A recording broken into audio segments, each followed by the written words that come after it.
Good morning. This is your top 5 India news. Here are the stories shaping the day. US Senate clears Russia sanctions bill. India faces possible 100% tariff risk. The US Senate has passed the Lindsey Graham Sanctioning Russia and Iran Act of 2026 by an 86-11 vote. The bill authorizes the president to impose tariffs of up to 100% on goods from the top 5 importers of Russian crude oil and natural gas. India ranks among the largest buyers of Russian oil. The measure now moves to the House of Representatives, which reconvenes on 31 August. Tariffs would not apply automatically. The president would retain discretion after the bill becomes law. India and China have been repeatedly identified in related discussions as major purchasers. Any new tariffs would raise costs for Indian exports to the United States and affect energy and trade planning.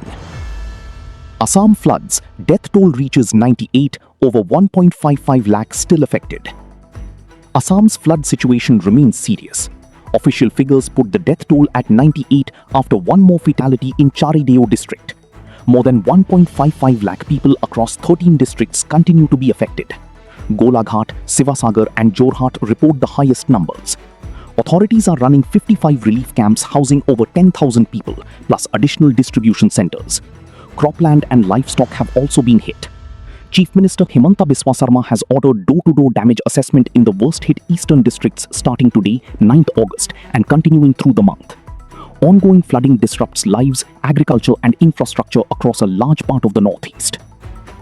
Jharkhand student protests, talks with government end without breakthrough.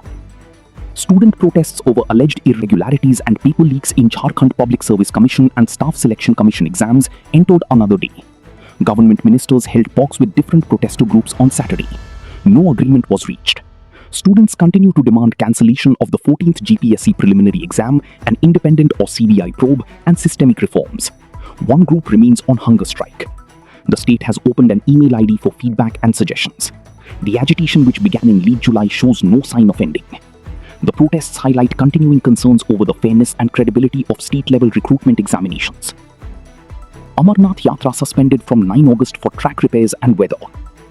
Authorities have suspended the Amarnath Yatra from both the Pahalgam and Baltal routes starting today, 9 August. Recent rains damaged vulnerable stretches of the tracks. The Border Roads Organization is carrying out repairs.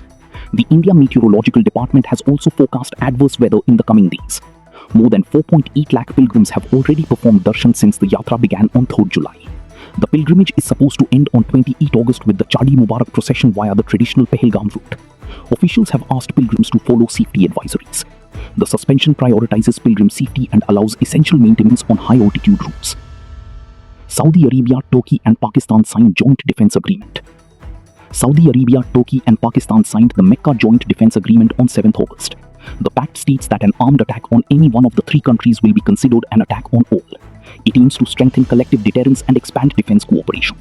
The agreement was signed in Mecca by Saudi Crown Prince Mohammed bin Salman, Turkish President Recep Tayyip Erdogan and Pakistani Prime Minister Shehbaz Sharif. Officials have described it as defensive in nature. Specific operational commitments have not been detailed publicly. The trilateral arrangement involving Pakistan adds a new security dimension in a region already facing heightened tensions. That is your top 5 India for this morning. Stay informed, stay safe.